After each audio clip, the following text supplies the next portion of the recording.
We're looking at Veena Das's A Politics of the Ordinary, Action, Expression, and Everyday Life.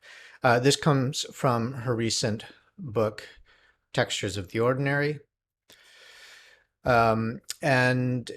So as we try to get a sense of what it means to be attentive to the ordinary and how we might conceptualize and research everyday life, it's worth noting here that we're taking just one chapter out of a work that devotes all of the entirety of the work to exploring these, arguably the entirety of her career, to exploring these concerns.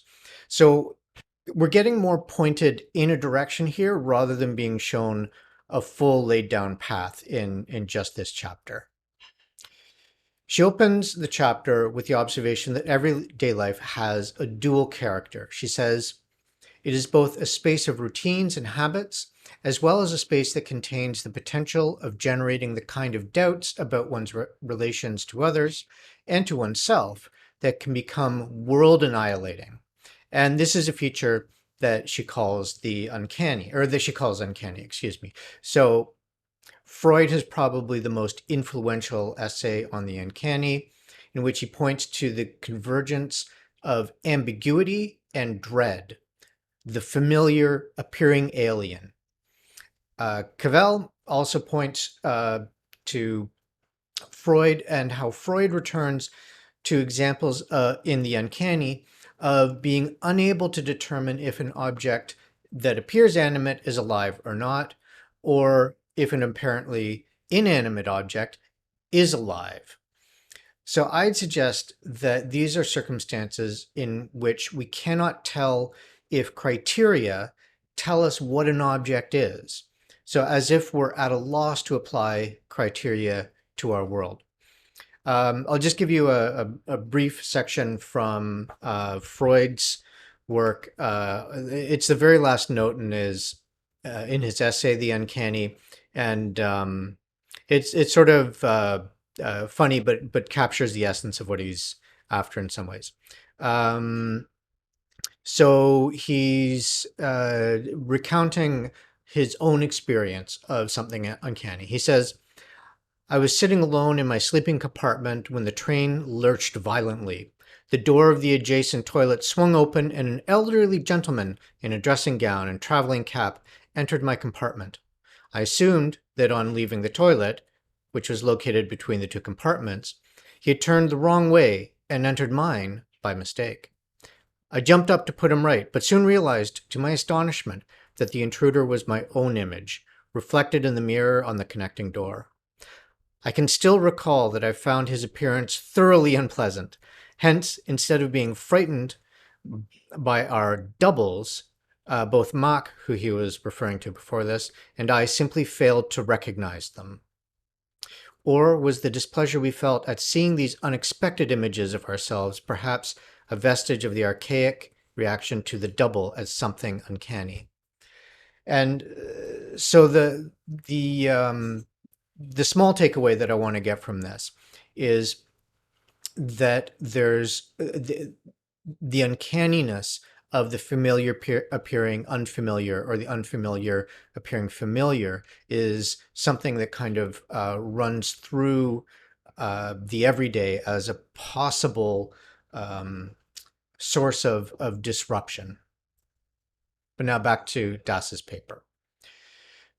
So she's considered the everyday as a way of inhabiting the very space of devastation yet again, building life, repairing relationships, which she characterized as a descent into the ordinary. We've already run into this in her Life and Words, the book that we've looked at before. So here, by contrast, she explores ways in which this conception of the everyday enables a reflection on a politics of the ordinary as joining action and expression together in what, as she puts it, in the work of bringing about a different everyday. So this notion of the everyday being the site on which one, or collectively, we can work toward a different everyday.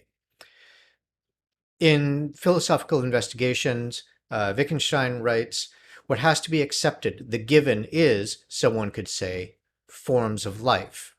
Now, it might be tempting to read this as a conservative notion of sociality, but what Das, who knows this passage, points to here is that the everyday, which may both be what is given and be unstable, is the point of departure and the means for imagining and undertaking to create a different everyday. In Das's words, the birthing of the eventual everyday from the actual everyday. This, I would propose, charts quite a different course from a conservative understanding of Wittgenstein's passage here. To conclude her introduction, Das offers kind of a mission statement for the chapter that anticipates a lot of what we'll find elaboration in the rest of the book only later on. She says, instead of the sovereign subject, whose utterances carry force because they are authoritative, I promise, I declare, I am interested in the fragility of the subject and of the context as mutually constitutive of the work of inhabitation and what that entails for politics of the ordinary. So we can recognize immediately this idea that certain utterances, I promise, I declare, I thee wed is the classical one, that these are illocutionary utterances that depend on the authority of the speaker for the felicity of the utterance, for the felicity of the performative, one could say. So we can see then that what Das wants to explore here is not the illocutionary so much as kind of the companion part of performatives, perlocutionary, or what she'll describe following Cavell as passionate utterances. So we're getting here roughly the distinction between illocutionary and passionate utterances, even though she hasn't applied those terms here yet. And these, of course, come from the work of Austin. So in the 1950s, when Austin was writing, philosophers of language tended to emphasize the evaluation of statements in terms of their truth or falsity, their factuality, and taking statements that could not be evaluated in terms of truth or falsity as nonsense. Austin thought that there was something else there. He thought that there was an aspect of language or a region of language that we could call performatives. This is what he called them. When I say, for example, I apologize, I'm not making a truth statement. I'm not describing myself, giving trying to offer you a fact about myself or the world for others to assess as true or false. Instead, I'm performing the action that I've uttered. I am doing what I say with that verb, apologize, rather than so then that utterance for me, rather than having truth, has force. Austin broke performatives into these two types that I mentioned before, illocutionary and perlocutionary. Illocutionary utterances get more extensive elaboration in Austin's work, but we can appeal to a brief, tidy explanation of what they are. An utterance whereby you do something in what you say is illocutionary. So paradigmatically, what you do in uttering the phrase is what you say in the utterance. For example, in saying, I promise, I apologize, I thee wed, I order, I am promising, apologizing, wedding, or ordering. So I'm doing what I say with the verb. Now, it's more complex than that. Certain conditions have to apply. These are what he calls felicity conditions. So in order for I thee wed to be felicitous, is what he said, so to have the desired effect, I have to be the right kind of officiant. Maybe a justice of the peace or a minister or something like that. It has to be done with the right kind of people, an unmarried couple, for example. Um, if the conditions are not in place, in short, then the utterance will not have the illocutionary force that one seeks with it. It will be infelicitous in Austin's terminology. Felicity conditions for illocutionary utterances are then at a minimum. I don't say that this is exhaustive or that there is agreement in entirety on what these conditions are, but at a minimum, the right person, that is, person with the appropriate authority, must follow a specific procedure correctly, completely, and according to a conventional procedure with a conventional effect. So you can imagine then the effect of I thee wed, spoken by the right person to the right people under the right circumstances, etc., will have the conventional effect of marrying the couple at issue. Now, further, we can note that these utterances, illocutionary utterances, are uttered in the first person singular, typically, I, in the present tense, so I apologize, to a specific addressee. So we could list felicity conditions for illocutionary utterances. But as I say, there's not complete agreement on what these are.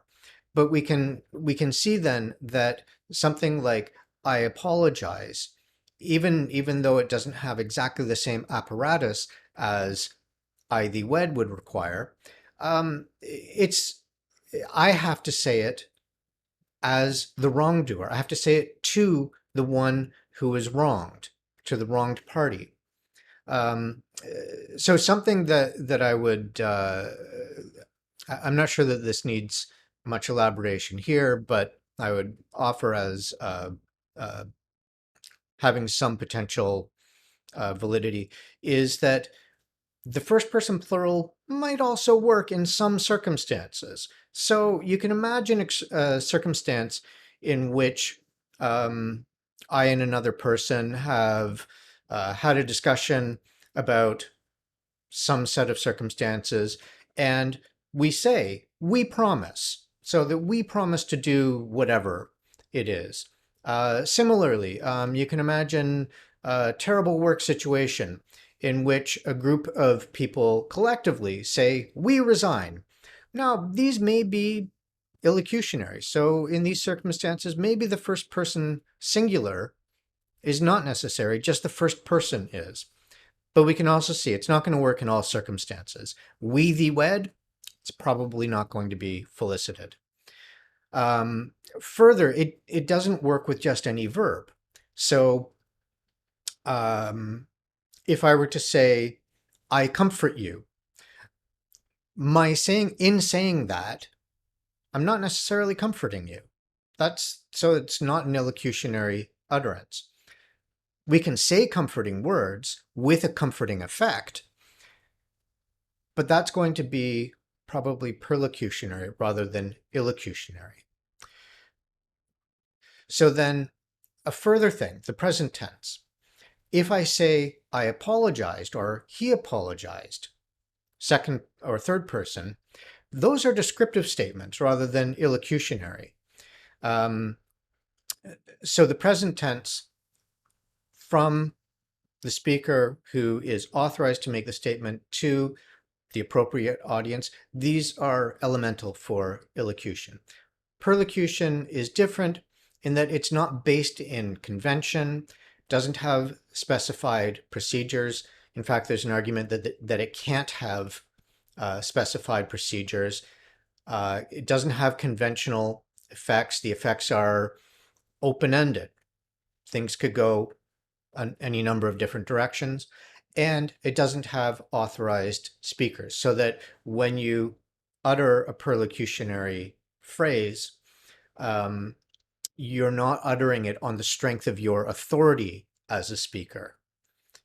In fact, it may be that what you're doing with the perlocutionary utterance is seeking a certain standing with another. Perlocutionary utterances, though, are still doing things with words, and so still this notion of force applies. Okay, now back to Das's work.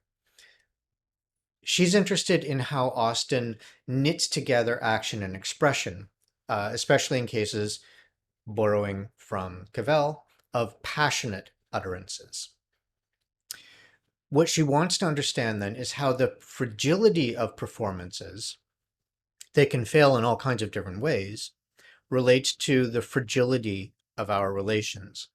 And we might note then that we would expect illocutionary utterances and perlocutionary utterances to fail in different ways from one another. There will be distinctions in how things can go awry. So then we can think of it like this.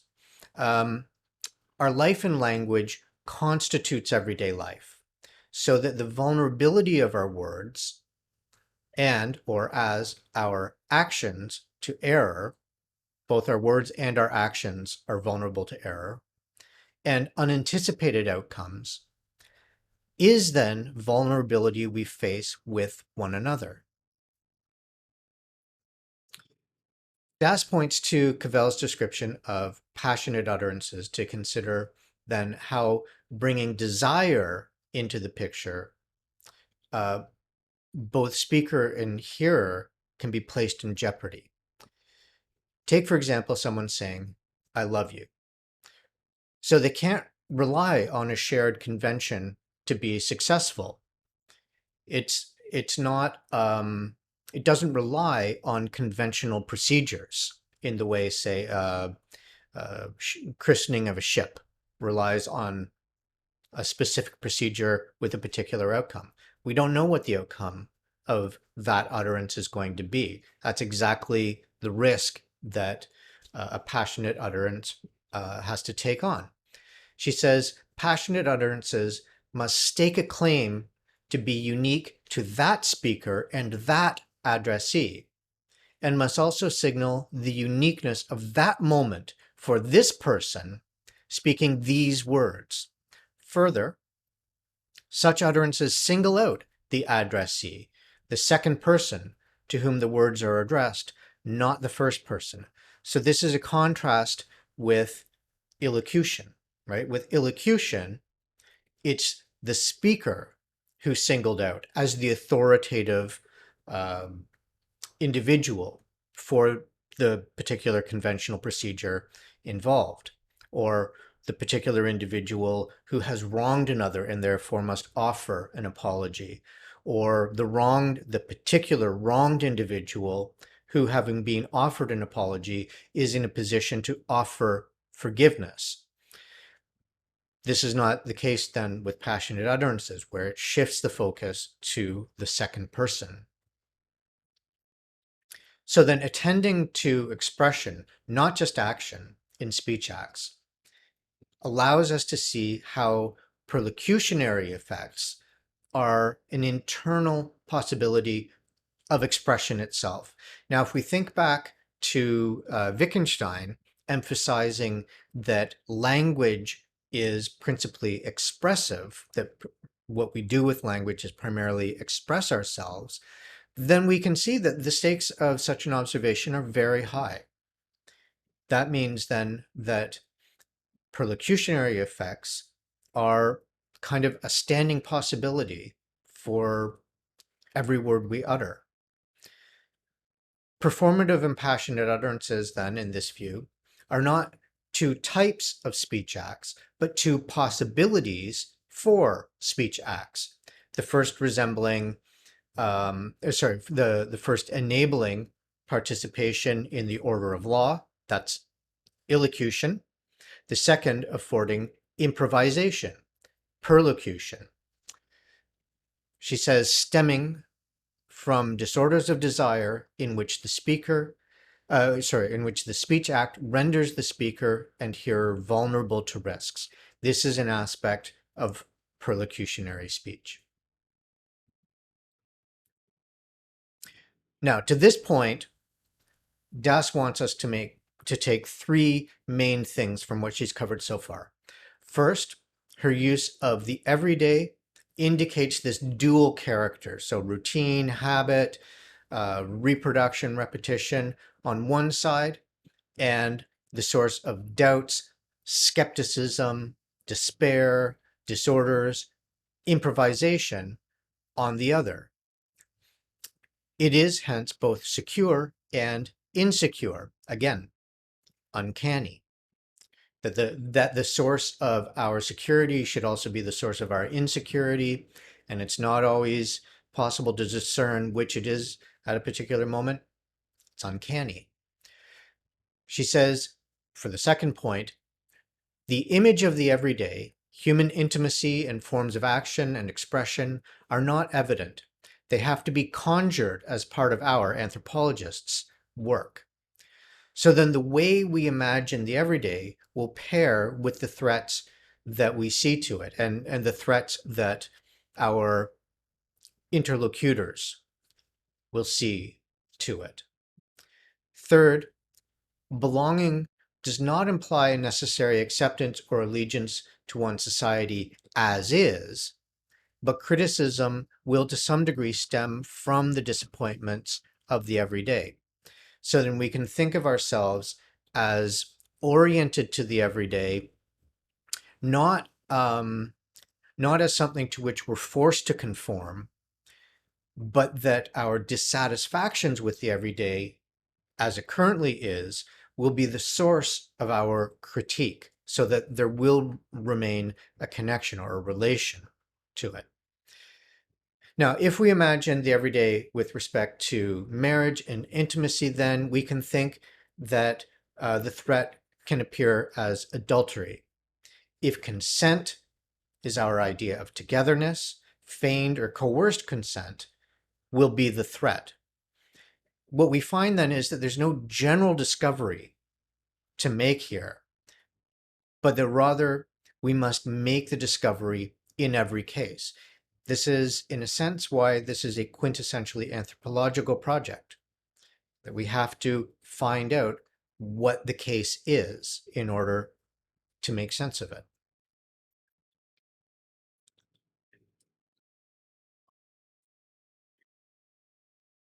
Now, in this section, Das recounts the struggles of Sanjeev Gupta to secure amenities for the, as it was called, unauthorized colony that is his neighborhood.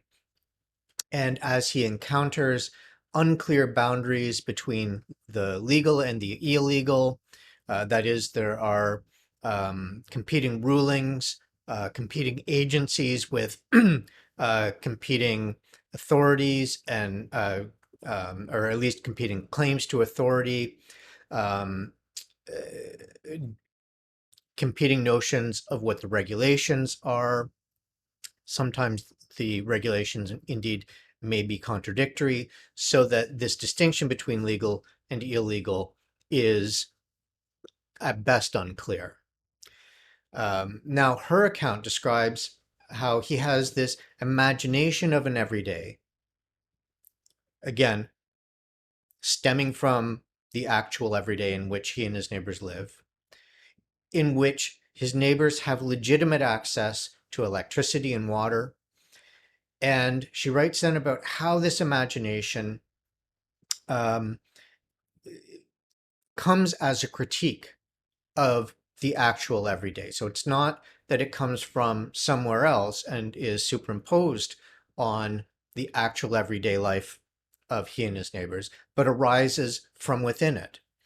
So then she goes on to describe how he has to maneuver within the ambiguities and uncertainties of this actual everyday life to pursue a different one. In the exchange between Sanjeev Gupta and Vidyut Sur, I'm not 100% confident that I'm pronouncing that name right. I hope that I am. Who, anyway, is an officer with an electricity supplier.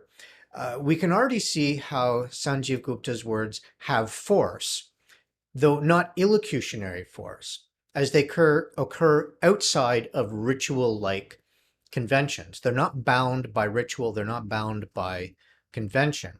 Two main effects arise from them, though. First, Vidyut and his boss are, in Vidyut's words, struck by the ethical weight of Sanjeev's words and shift their view of the neighborhood from the one that they had previously held, a neighborhood of thieves who are stealing electricity, to one of people whose needs have gone unacknowledged.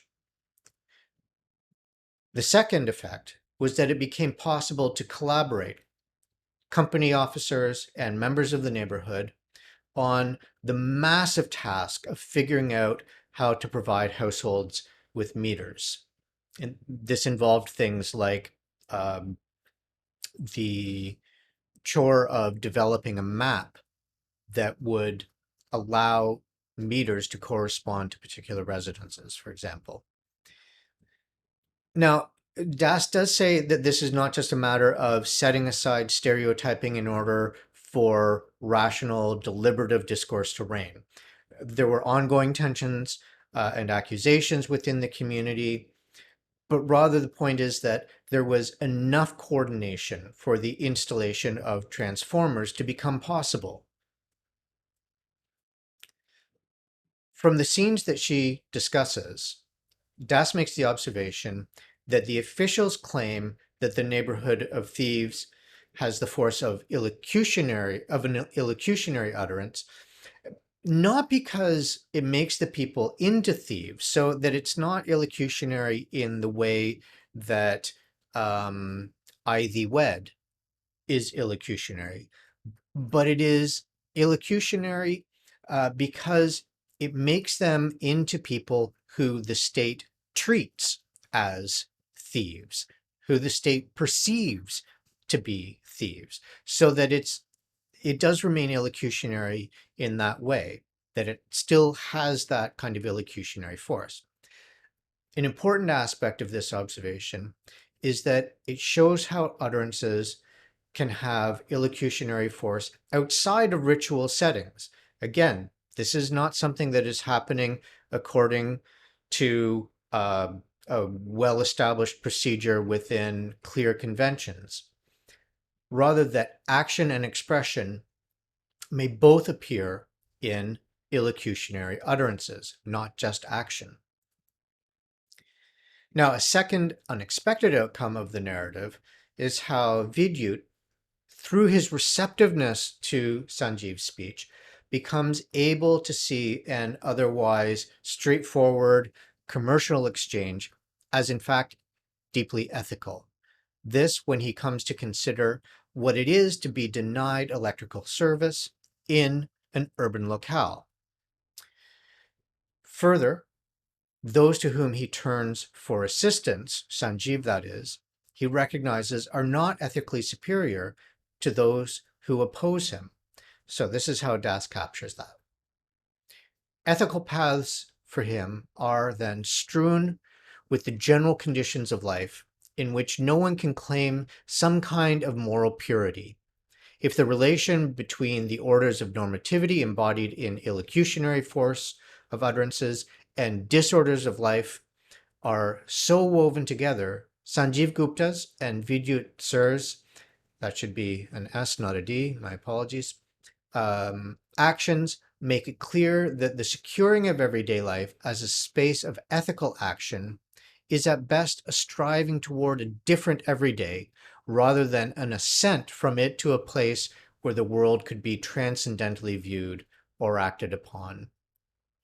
This is part of the reason that she insists in her work on the everyday not as the place to escape, to transcend, but rather to turn back to. That this is where she finds in her work that people are able to engage in the work of pursuing a different everyday than the actual everyday. We should also note, though, how Sanjeev Gupta's decision not to inaugurate the new Transformers was, for him, ethical in nature. But it was ethical exactly in the ways that it broke from conventions and expectations. So the expectation is that you would have the right kinds of officials show up. You would do it on an auspicious day. There would be particular sorts of conventional, maybe festivities to inaugurate the Transformers. So the expectation is shrouded in conventionality. And Sanjeev Gupta's decision not to do that was ethical in nature exactly because it would break from those conventions and expectations and would not therefore give those officials and the other sorts of individuals who would be involved in an inauguration the platform to take a share of the credit for the Transformers appearing. The next ethnographic scene Das describes concerns the slipperiness of speech. I hadn't noticed this before, but there might be sort of a sly wordplay here because, in fact, it also involves the slipperiness of streets. You'll see. Prem Singh entered into an exchange of insults with a neighbor whose son slipped in a puddle or two, created when Prem tried to clean streets clogged with decaying waste by tossing buckets of water that contained cleaning agents. Evidently, the stench from the waste was quite overpowering, and so he had taken it upon himself to clean these streets. But regrettably, all of the part of the problem was that the sewage channels were themselves clogged, and so the throwing water on the streets had the effect then of producing puddles because the water didn't have an easy way to run off. So then this absence of drainage allowed for the creation of puddles, therefore a slipping hazard, and hence the harsh words and bickering after the neighbor's son slipped in these puddles, perhaps more than once. Now, part of the concern with the power of utterances is that the effects can outrun the speaker's desires and intentions, hence the vulnerability we face in our life in language. In the current case with Prem, the neighbors started to take sides. They developed factions, and an ordinary spat escalated in ways that threatened to divide the neighborhood. So the danger here did not come from some large event intruding upon the neighborhood, as Das puts it, but from within the nooks and crannies of the everyday, in the form of words that had the potential to spin out of control. So this potential is present in perlocutionary utterances in ways that it's not in illocutionary force. So with illocutionary force, we can accomplish the act that it announces. I promise, I apologize, I forgive, I thee wed, I christen the ship, etc., etc. Because they're open-ended, though, often inviting undetermined responses, perlocutionary utterances can morph in unpredictable and perhaps destructive ways.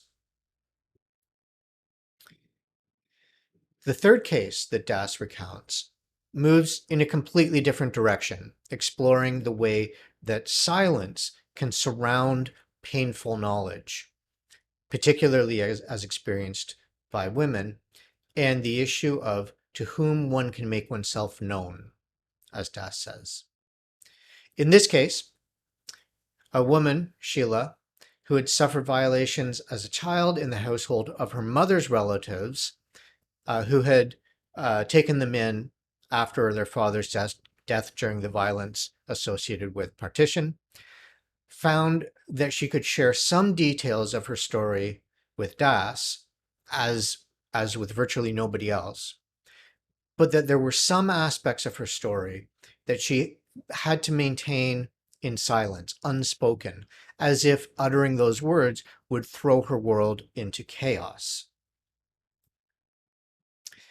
Inexpressibility arose in a couple of different ways. One concerns the relationship that Sheila can hold with herself and the consequences for this relationship if she should speak her abuser's name. That is, speaking of herself disallows her from taking the sort of distance from the story that she could take if it were about someone else, and were therefore a recitation of what she knew of that person's experiences.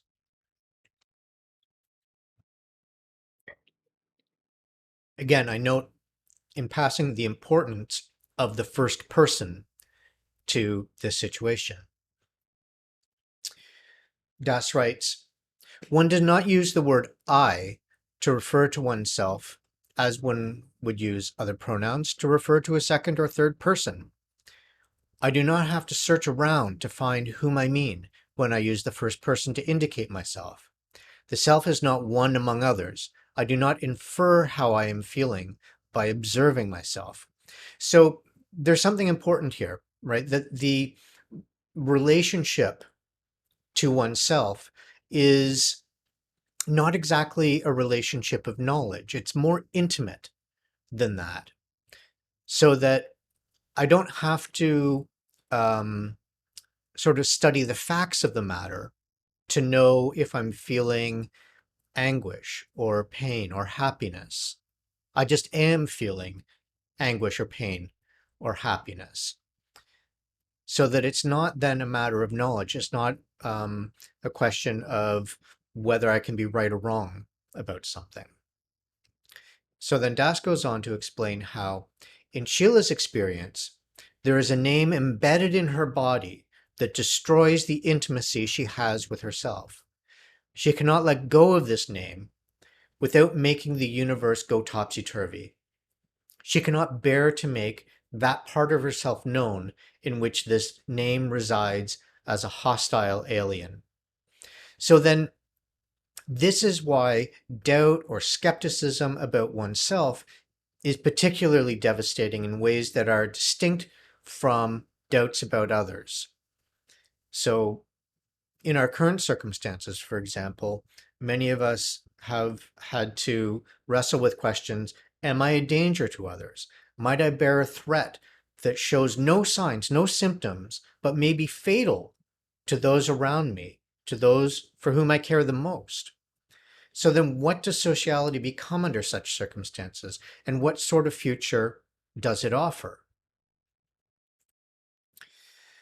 Inexpressibility arises in a second way with Sheila's mother when her mother is on her deathbed, and it appears as the stifling of Sheila's voice. Her mother asks her, you have to forgive me for a lot, no? Now, we might notice that this is quite a break from illocutionary utterances, where it's a completely different thing to say, I apologize for a lot.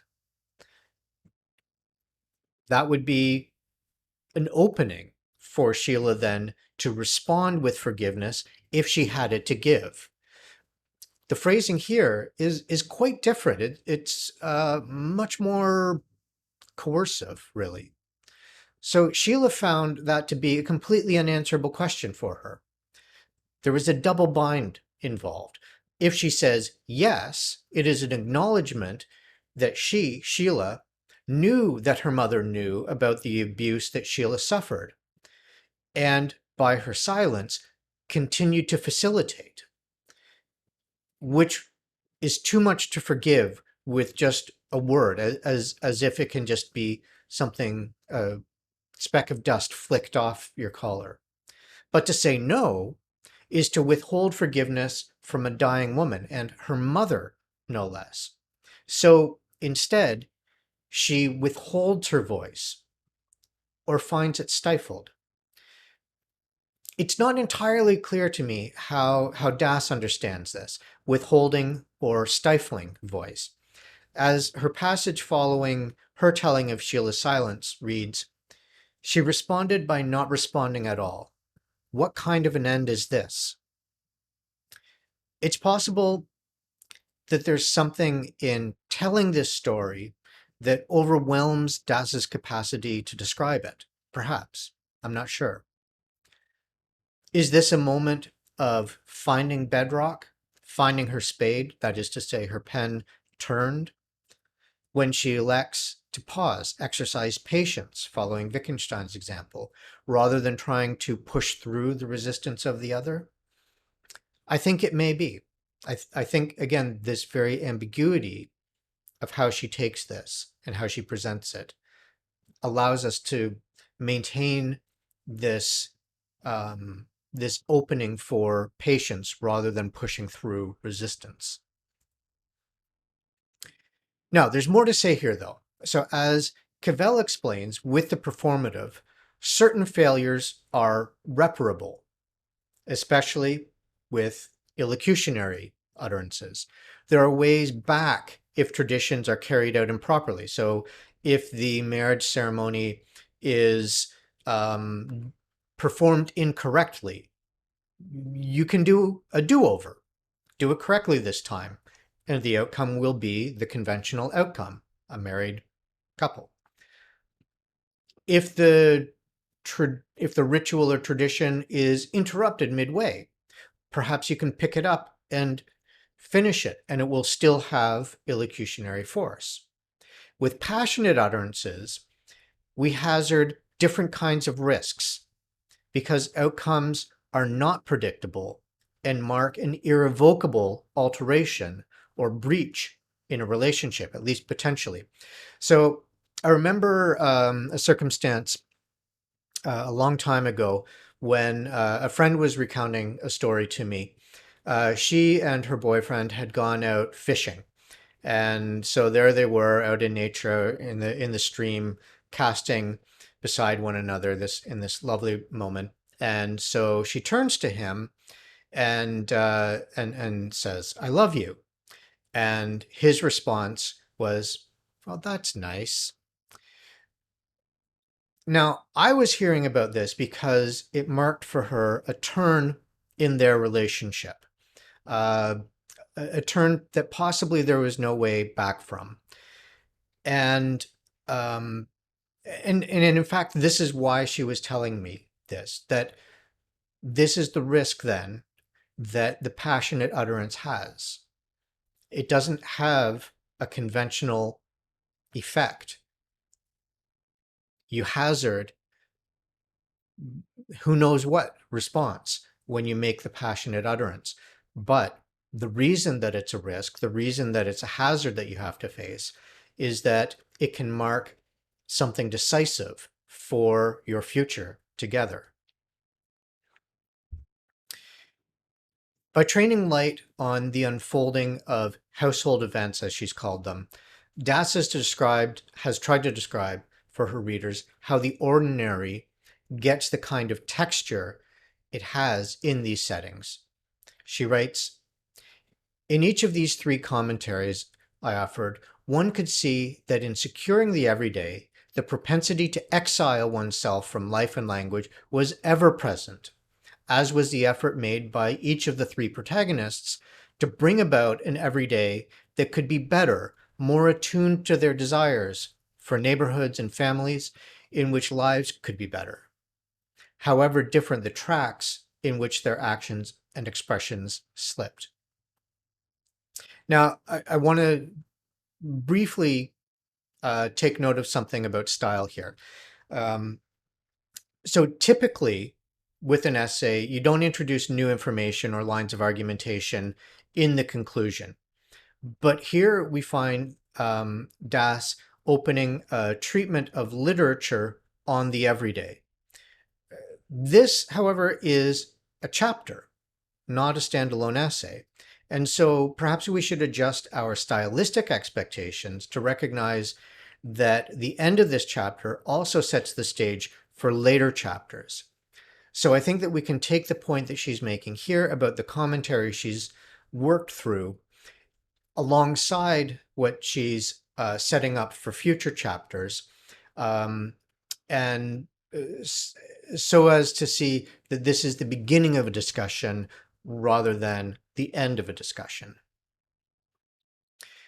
Now, Das stresses that a distinctive aspect of her writing on the everyday is that she does not find that she can make sharp distinctions between an, and I quote here, authentic everyday life of ordinary people and the categorizing, colonizing practices of the state. The individuals she discusses in her work are not simply subjects to the extent and in the way that the state determines, even as state actions and policies, however opaque and contrary as they may be, as we saw with Sanjeev Gupta in particular, are important parts of the dissatisfactions that form criticisms of the actual everyday. Neither are the interactions with the state and its agents strictly tactical, as the case Das explored above shows. So she concludes, instead of generalizations, I've simply followed the routes opened by the puzzles and perplexities, the improvisations and the knitting of expressions and actions as my best guide to understanding the philosophical puzzles to which Austen and Cavell give expression.